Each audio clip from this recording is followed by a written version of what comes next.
Pag pumunti na lang yung tubig ng tangke, papasok ako dito sa loob para malinisan. Yan mga idol, magandang umaga. Ang gagawin natin ngayon ay maglilinis tayo ng tangke ng tubig. Ito mga idol, ito yung igiban. Tapos ito yung pagdrenan. Ito, drainage na yan. Buksan natin yan para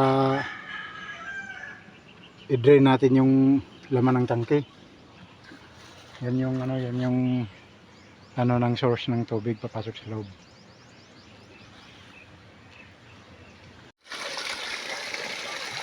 Ang lakas ng tubig, tagal maubos.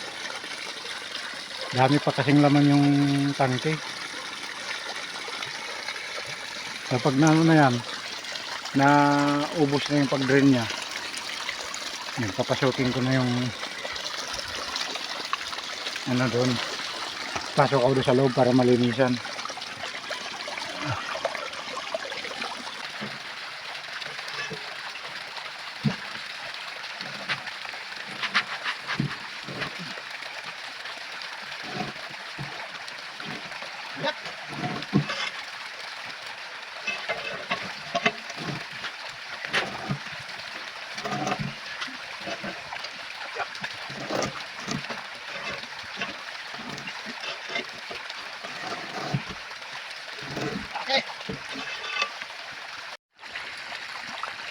Pag pumunti na lang yung tubig ng tangke, papasok ako dito sa loob para malinisan.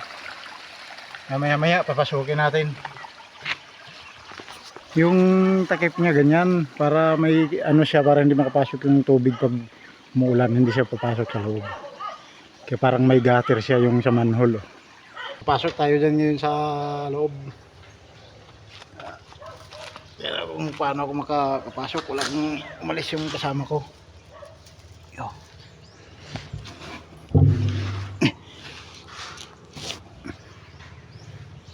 O ayan, mataas sa loob. Sigurado grabe ang init dito. Yo, na ano ko na malinis ko na. Yo, so yung mga kapit niya, sabi sa yung manhole niya. Ito yung loob niya mga idol. Nalinis ko na. Mayroon lang tayong 4 na outlet. Ito yung papunta sa bahay. Tapos ito yung pag-iiban. Yan. Nalinis ko na yung loob. Kaahon na rin ako. Tama itong flooring niya. Naalis na yung puro. Tagal na kasi itong tangke na ito.